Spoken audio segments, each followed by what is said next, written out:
Olá, assombrados! Eu sou a Ana Paula e vou contar vários relatos para vocês nesta coletânea de relatos de hoje.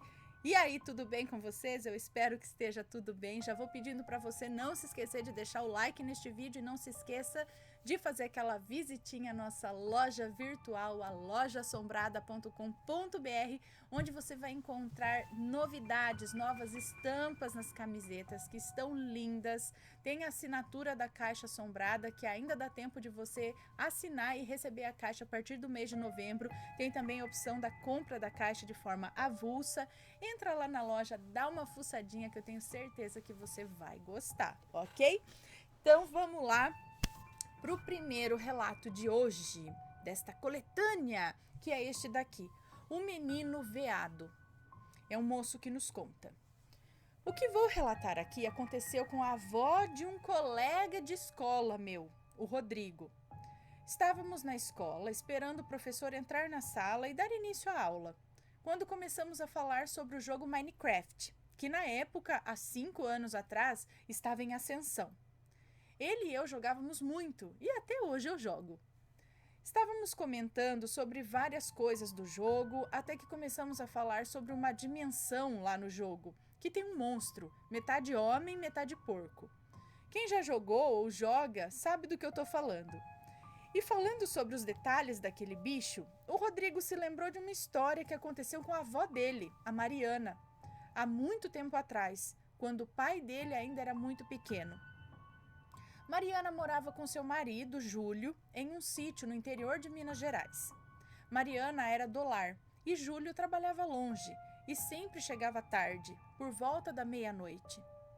No dia do ocorrido, era mais ou menos umas 10h30 da noite e estava já bastante escuro. Só o que iluminava eram as luzes da casa e algumas luzes no quintal. O pai do Rodrigo, que era pequeno na época, já tinha ido dormir e Júlio, seu pai, ainda não tinha chegado do trabalho. Mariana estava na cozinha quando escutou uma barulheira de gente correndo. Junto disso, o grito de uma criança. Ela então correu para ver do que se tratava. Mariana viu alguém correndo no meio da mata, vindo em direção à casa. Foi quando ela percebeu que era um menino, que tinha de uns 9 a 11 anos de idade, estava bastante ofegante por ter corrido. Ela perguntou a ele o que estava acontecendo, porque ele corria daquele jeito. Mas ele, ofegante, se tremendo todo, quase não conseguindo falar e com uma voz de choro, pediu a ela um pouco de água. Estava muito escuro no lugar onde ele estava e era muito difícil notar como ele era. Mariana só viu que o cabelo dele era longo e ele estava sem camisa. Ela então foi pegar um copo com água que ele havia pedido e foi aí que ela notou algo muito estranho. Ao dar o copo a ele, como ele havia caminhado um pouco em direção à entrada da casa agora, as luzes do lado de fora da casa passaram a iluminá-lo. E foi aí que ela percebeu que o menino tinha chifres de veado. Chifres do tipo de cervo mesmo, mas que não eram muito grandes. Além disso, suas orelhas eram grandes e peludas. O menino então bebeu a água do copo. Mariana, extremamente assustada, perguntou a ele se ele queria mais, mas ele disse que não. Ainda se tremendo, deu as costas a ela e foi caminhando em direção à escuridão. E simplesmente desapareceu.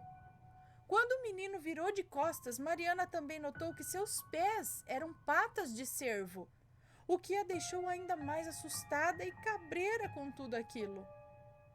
Bom, essa foi a história que a Mariana, a avó do Rodrigo, contou a ele. Sinceramente, eu não acredito muito nessa história. Eu acho mais uma daquelas histórias de vó, mas eu respeito muito. E ele e sua avó, que nem sei se ainda está viva. Respeito muito a ele e a sua avó, que nem sei se ainda está viva. Gente, será que ele era uma espécie, alguma coisa? Ou ele era de outra dimensão? Sabe, né? Ou Interessante, não duvido, gente. Não duvido. Por quê? Se existe lobisomem, por que não pode existir um menino cervo? Não é? Não sei. Não duvido de nada nesse mundo, gente. Talvez o que ela viu não fosse desse mundo físico. Talvez fosse uma das tantas criaturas que existem aí em outras dimensões, em outros mundos, assim como os gnomos, as fadas e tal, né? O que será que ela viu? Deixa aqui nos comentários, com respeito. E bora pro próximo relato, que é este daqui. Um espírito no auditório. É uma moça que nos conta.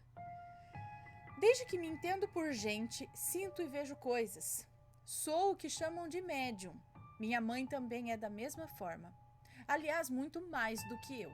Mas ela não aceita, tem medo e não gosta muito de tocar no assunto com outras pessoas.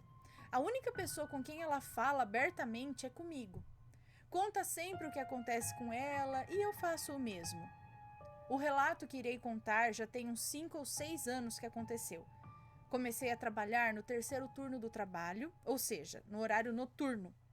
Eu entraria às 1 da tarde e sairia às 10h20 da noite. Era meu primeiro dia de trabalho naquele ano. Ia substituir um colega. Já conhecia todos os colegas de trabalho e quando me viram lá à noite, vieram falar comigo para dar as boas-vindas. E por último veio um colega que é espírita, que vez ou outra, quando eu o encontrava em alguma reunião de trabalho, contava para ele o que acontecia comigo. E ele dizia: Fulana, vai ao centro espírita, isso vai te ajudar muito. Assim que esse colega me viu, foi logo dizendo: vai trabalhar conosco esse ano? Que bom! E aí, ainda tem visto, ouvido e sentido muitas coisas? Eu sorri e disse que sim, que eu continuava do mesmo jeito. E ele disse: cada ano que passar, tu irá ver cada vez mais nítido. No começo tu só vai ver vultos, mas depois eles aparecem cada vez mais nítidos. Eu sorri novamente e disse que sim. E ele voltou a dizer: mulher, tu é como uma parabólica, um catalisador. A tua luz os atrai. Tem que ir ao centro espírita e trabalhar esse teu lado que é muito forte. Nisso fomos chamados para a reunião. Nos chamaram para ir até o auditório. Quando chegamos lá, eu sentei à esquerda do auditório e esse colega à direita. O auditório não é tão grande, mas tem 4 splits muito potentes e éramos no máximo 20 pessoas ou até menos. Atenção nesse detalhe. 4 splits seriam 4 ar-condicionado, é isso? A reunião se iniciou. Mostra o gráfico daqui, mostra o gráfico dali. A reunião já estava ficando muito monótona. Olhei na direção do meu colega e ele fez uma cara de quem estava entediado e fez aquela cara como quem diz blá, blá, blá, blá. Eu concordei com a cabeça e ele falou algo que eu não entendi. Repetiu e eu fiz um gesto como quem diz: não estou entendendo o que você está falando. Então ele levantou e veio na minha direção. E eu o acompanhei com os olhos. O meu colega veio, mas não sentou ao meu lado, mas à minha frente. Nisso eu vi um homem. Ele era meio transparente, mas dava para vê-lo na totalidade. Era bem alto e muito grande. Acho que devia ter uns 2 metros de altura. Ele não era gordo, mas sim grande, bem grande. Usava uma camisa listrada nas cores horizontais, nas cores azul escuro e vinho, com listras horizontais, né? Tipo uma camisa polo e calça jeans.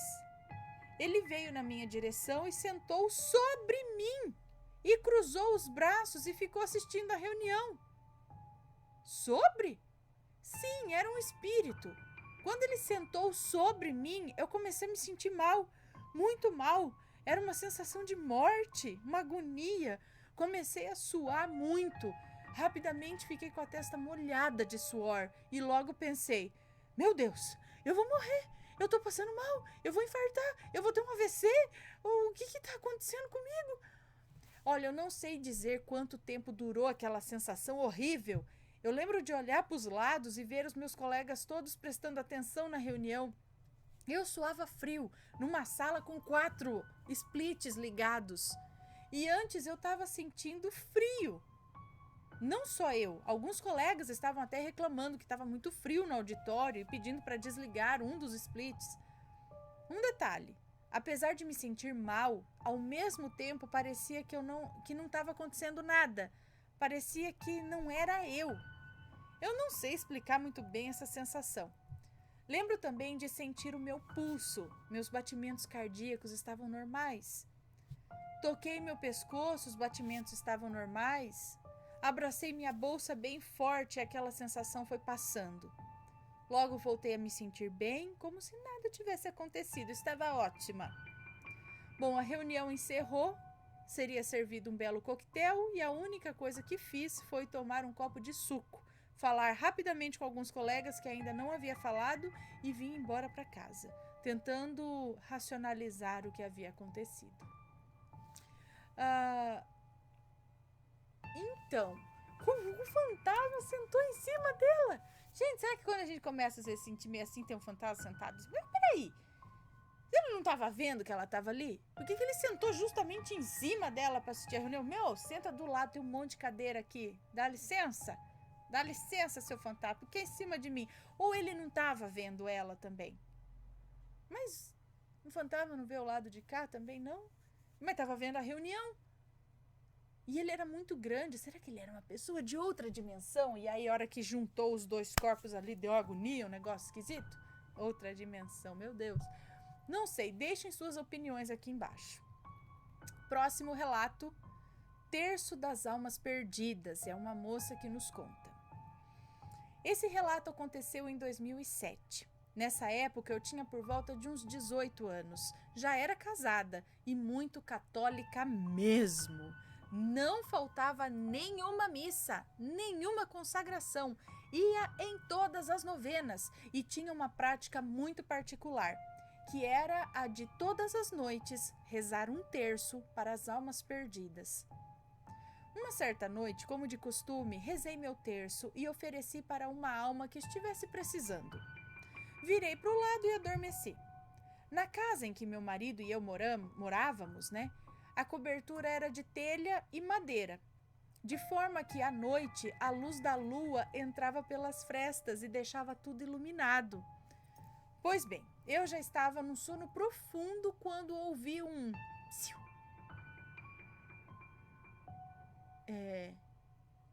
Acho que pode dizer assim, psiu, ei, psiu. Olhei para o lado onde meu esposo dormia tranquilamente. Novamente ouvi um sussurro, ei. Levantei a cabeça para olhar o corpo adormecido do meu marido e vi a forma de um homem de pé ao lado da cama, próximo à janela. Nesse momento eu fiquei paralisada. Era impossível alguém entrar no nosso quarto, pois eu o trancava por dentro todas as noites. Nós morávamos com o meu cunhado, que era alcoólatra, e algumas vezes ele surtava e entrava no nosso quarto gritando, então por isso trancava a porta. Quando vi aquele ser parado, me olhando, estranhamente eu não senti medo, eu só fiquei paralisada. Foi quando eu o vi se mover e andar em direção à nossa cama. Nessa hora, meu coração batia tão forte no peito que eu chegava a ouvir as batidas. Tentei mexer a perna para encostar no meu marido, para ver se ele acordava, mas eu não conseguia. Então, o homem se aproximou de mim e sussurrou no meu ouvido, obrigado. Nesse instante, lembrei do terço e da oração que eu tinha feito para as almas perdidas. Olha, foi uma experiência incrível, mas que eu não quero mais repetir, não. Assim que ele agradeceu, sumiu, rapidamente. E tão rapidamente quanto eu consegui me mexer. Pulei em cima do meu marido, que acordou assustado, sem entender nada. Tá doida, mulher? Quer me matar? Ouvir a voz dele foi ótimo. Passei o resto da noite grudada nele e só contei o que tinha acontecido de manhã. Depois desse episódio, sempre que eu rezava o terço e oferecia, eu deixava bem claro, olha, não precisa agradecer, tá bom? Faça bom proveito, mas não precisa vir agradecer. Bom, pessoal, esse foi o meu relato. O mundo espiritual existe sim, não duvide. Tem pessoas que conseguem ser mais sensíveis a ele e outras não, mas ele existe sim. Gente do céu, olha só então, tem fundamento aí rezar e pedir, fazer oração pelas almas. algumas almas estão perdidas, então ela sempre rezava um terço, esse aqui vai para fulano que talvez esteja precisando, às vezes não tem quem faça oração por ele, sabe? Quantas almas estão por aí que ninguém tá nem aí para elas, e aí elas estão meio perdidas e não tem ninguém para fazer uma oração, então ela ia fazendo essas orações aí, oferecendo para almas perdidas. E essa aí, pelo jeito, teve uma ajuda e agradeceu, voltou a agradecer, mas não precisa, tá tudo certo. Não há de quê, pode ir, não precisa aparecer não. Vamos lá para o próximo relato. Aconteceu no sítio, para quem gosta aí de relatos de sítio. É uma moça que nos conta. Nós estávamos passando por uma situação bem difícil aqui em casa, financeiramente falando. Então meu pai recebeu a oportunidade de ir trabalhar num sítio que fica em tal lugar no Ceará. Ele recebeu o convite na quinta e iria para o sítio na sexta. Foi uma correria. Chegou a sexta, ele se despediu de mim e da minha mãe e foi.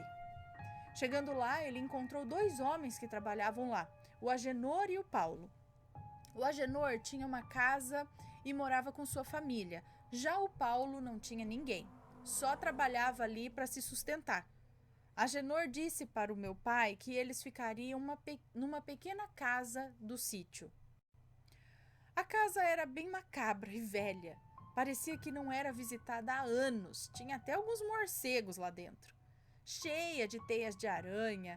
Eles sentiram uma energia pesada naquele lugar. Meu pai se satisfez com aquela casa e eles foram dormir, para acordar cedo e trabalhar no sábado. Por volta das 3h15 da manhã, sei do horário porque tinha um velho relógio na frente do meu pai começou a ouvir passos fora da casa. Ele já ficou com medo, pois pensava que era um ladrão. Depois dos passos vieram as batidas na porta.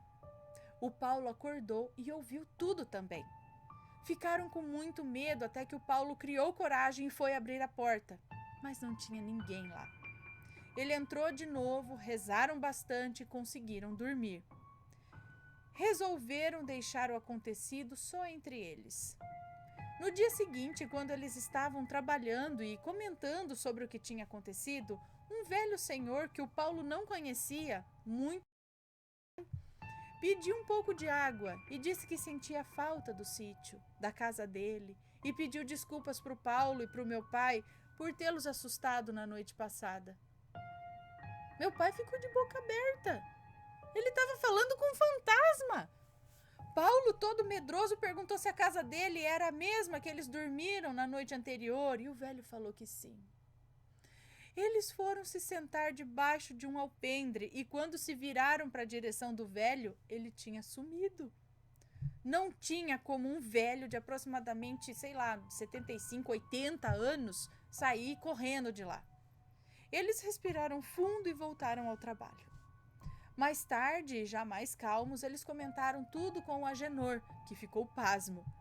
Então ele contou que aquele senhor tinha trabalhado no sítio por anos, que ficou velho e viu que não poderia mais trabalhar. Então fez uma casinha e morou lá até o fim de sua vida.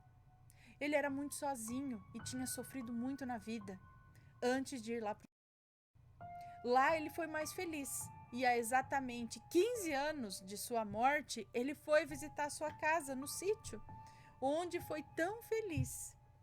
Meu pai e o Agenor ficaram pasmos com a situação e com a história do Senhor. Na segunda-feira, eles voltaram para casa e nunca mais esqueceram desses momentos no sítio. Pelo menos ele só foi ver, só estava andando por lá, nada demais, né?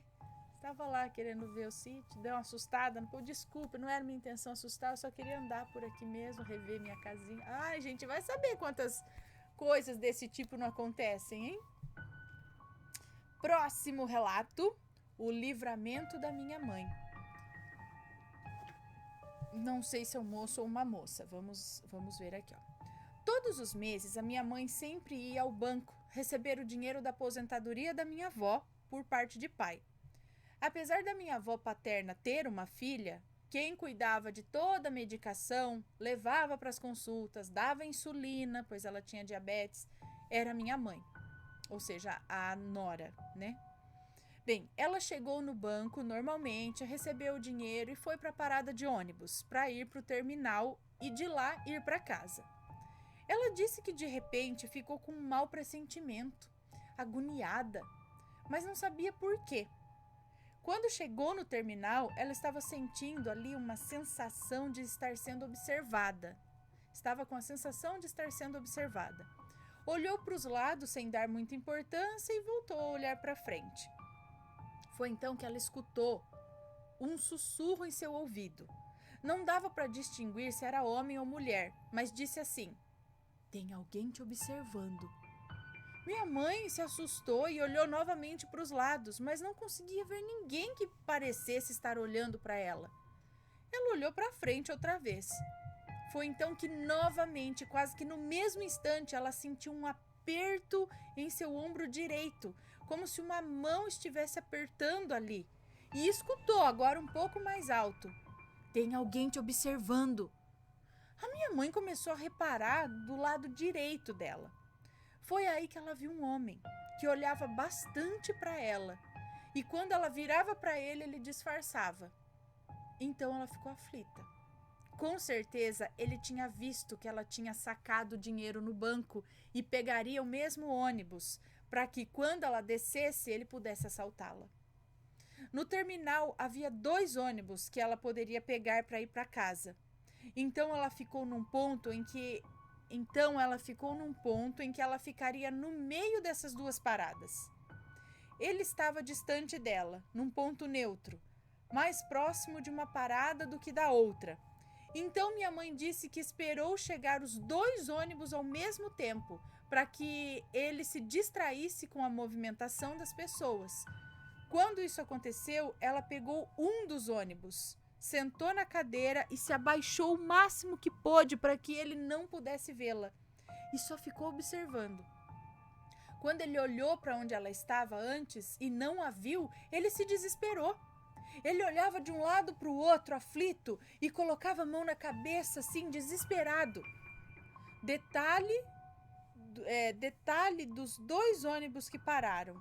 Um parou, pegou os passageiros e saiu. E o outro ficou um tempo parado para poder sair. Por isso ela conseguiu ver a reação dele. Provavelmente ele pensou que a minha mãe já tinha subido no ônibus que já tinha saído. Por isso ele se desesperou.